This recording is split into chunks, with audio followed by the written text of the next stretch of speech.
Halo guys, assalamualaikum warahmatullahi wabarakatuh. Ketemu lagi di sini dengan Dorinori Rif. Nge-rif enjoy tanpa ribet. Happy riffing. Oke guys, akhirnya kita back lagi ya guys. Dan seperti yang kalian lihat di sini, alhamdulillah koralnya udah pada segar lagi, udah pada sehat lagi, recovery kembali. Nah, kali ini pengen nyeritain tentang koral gitu ya. Jadi gini guys, setelah dilihat-lihat, khususnya koral apapun sih sebenarnya. Kalau misalnya kalian punya koral dan koralnya itu udah mulai ngambek, saran Dorinori itu jangan dipindah-pindah, koralnya jangan dipindah-pindah, biarin aja koralnya di lokasi itu sampai emang kita tahu hasilnya koral itu mati atau enggak. Karena guys, kalau misalnya kita nggak pindah, masih ada kemungkinan koral itu recovery, jadinya dia istilahnya nggak jadi mati gitu. Misalnya kayak emang dia lagi lemah aja gitu, kondisinya emang lagi menurun, tapi nanti mungkin beberapa minggu kemudian dia bisa pulih lagi. Ada kemungkinan seperti itu guys. Contohnya nih, Dorinori udah ngalamin ke koral gonio yang kemarin itu, yang pertama banget. Itu Dorinori itu awalnya kan gonio di sini nih, di siwalan yang biru ini kan posisinya di sini nih, hijau, merah, sama biru, ya kan guys. Nah sekarang, gonionya itu Dorinori biarin mereka sampai mereka itu emang bener-bener tahu nih dia masih bertahan apa enggak. Nah kalau gonio merah itu emang dia udah nggak mau mekar tuh pas di posisinya masih di sini. Tapi buat buat gonio yang warna biru itu sempat Dorinori pindah ke atas ini, ke bawah sini, sama ke depan lobo ini. Sampai akhirnya udah susah benar-benar koral itu kalau udah ngambek, dia nggak mau recovery lagi, nggak mau apa ya istilahnya, nggak mau sembuh lagi. Kalau misalnya dia udah ngambek, itu ngebalikinnya susah lagi guys. Jadi solusinya cuma dibuang aja udah, biarin, daripada jelek di tank kita. Udah gitu walaupun dia sakit, dia tetap menyerap gitu Big Tree dan lain-lainnya kan. Nah sama juga seperti si ini nih, karang otak. Nah jadi karang otak ini dia masih menciut, nggak mau gede mekarnya, tapi nggak Dorinori pindahin.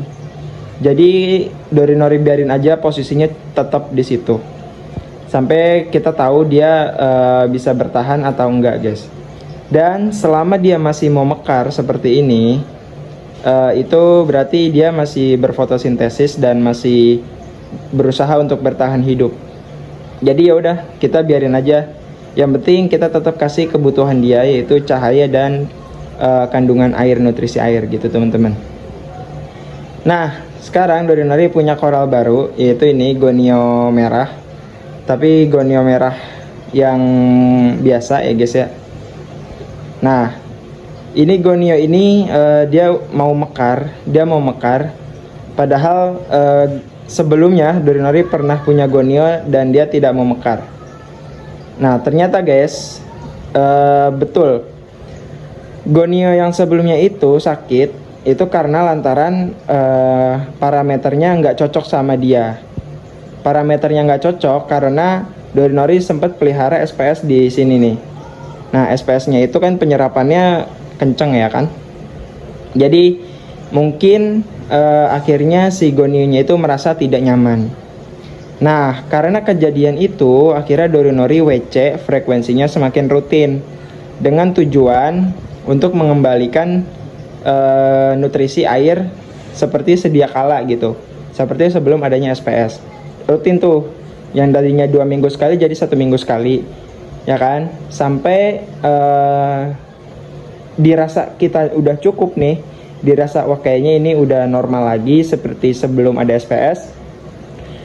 Dan kebetulan ada stok gonio merah, dan Dorinori beli lagi gonio merahnya, dan alhamdulillah ini dia mekarnya panjang guys, dan berarti dia udah cocok parameter air Dorinori ini lagi untuk gonio lagi guys.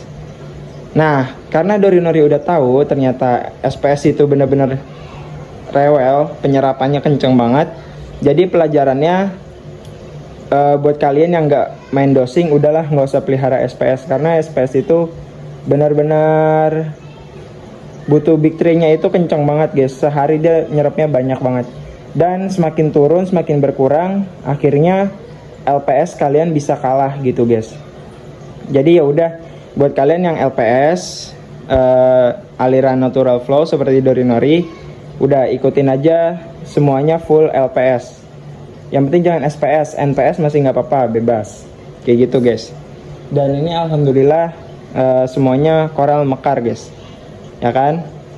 Bahkan ada beberapa, udah banyak kemajuan lah di tank Dorinori, seperti ada koral yang bertumbuh nih.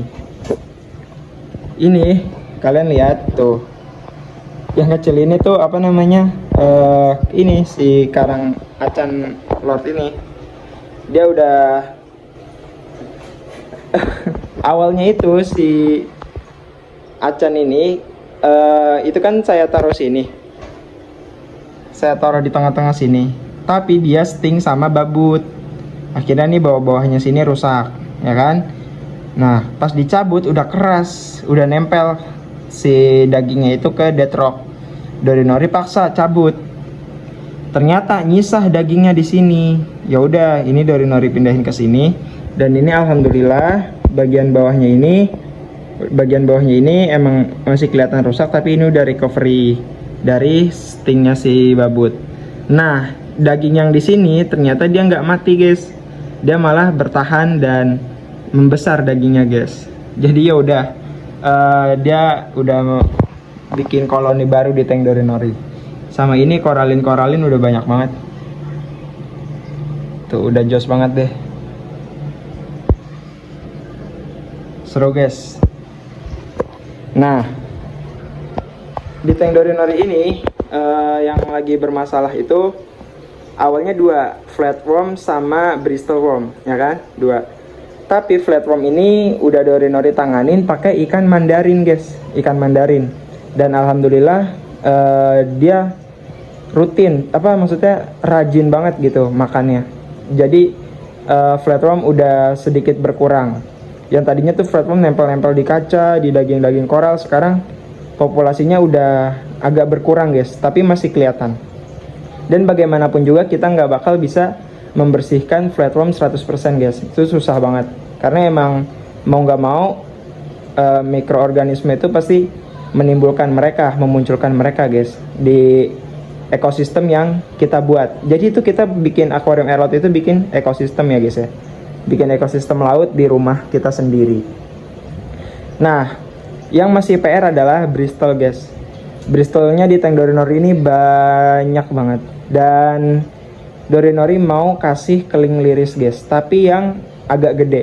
Tujuannya biar dia udah bisa makan bristol gitu, karena kalau kelingnya masih kecil kadang belum apa ya, nggak bisa makan bristol, dia nggak masuk mulutnya gitu. Yang apa, keling-keling yang terlalu kecil tuh kadang nggak masuk, jadi harus yang agak gede. Nah Dorinori biasanya suka lihat keling yang agak gede tuh di Sumenep, tapi belakangan katanya lagi kosong stoknya gitu guys. Emang kalau misalnya kita lagi nggak butuh, kita ada tuh stoknya, tapi ketika kita lagi butuh stoknya nggak ada gitu di pasar. Ya itulah serunya nge-reef gitu kan. Jadi kita hunting, cari kebutuhan tank, cari koral yang bagus gitu ya guys ya. Nah mungkin besok ini pengen Dorinori kasih kolang kaling kembang nih, karena masih penasaran. Kolang kaling kembang taruh sini, nanti mungkin di atas bakal ada torch, ya kan, sama mungkin nanti ada blastoan lagi biar semakin banyak atau warna-warni. Nanti dasar-dasarnya ada sih rencana pengen ngasih otak sama Pirgun sama apa tuh namanya donat ya guys ya. Tapi kita pelan-pelan lah gitu. Nih, karena kita low budget dan pemburu koral gitu ya. Jadi kita biar tank kita warna-warni nih guys koralnya, kita harus sabar cari di pasar yang emang lagi ada stok. Dan itu koral yang biasa aja guys, nggak terlalu mahal gitu, bukan kategori yang mahal gitu. Karena kalau misalnya kita mau beli yang mahal ya gampang aja, langsung warna-warni tuh koralnya, gampang nih. Tapi kalau misalnya kayak Dorinori ini, semua koralnya under 500.000, biar bisa warna-warni ya kita harus sabar cari stoknya di pasar. Begitu ada dan duit lagi ada, ya udah kita beli. Tapi kalau stoknya ada, duitnya nggak ada, sabar, biarin aja dulu. Kalau rezeki nggak kemana. Dan kalau duitnya ada, koralnya nggak ada, mending tahan dulu, kumpulin duitnya biar nanti sekalian beli banyak koralnya gitu guys. Oke guys, mungkin itu aja update tank Dorinori ini dari bulan Desember tanggal 2. Januari, Februari, Maret, April, Mei, Juni, Juli, Agustus. Udah 8 bulan guys. Tank 8 bulan, koralinnya udah banyak banget tumbuh.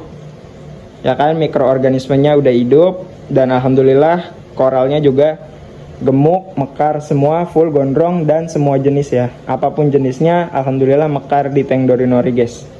Gitu. Jadi buat kalian yang mau natural flow atau aliran WC, low budget, itu mainnya udah LPS aja guys. Seru banget LPS aja.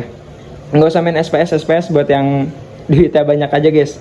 Buat yang test kit, parameter edik dan lain-lainnya guys. Dan ini suhunya 30 ya.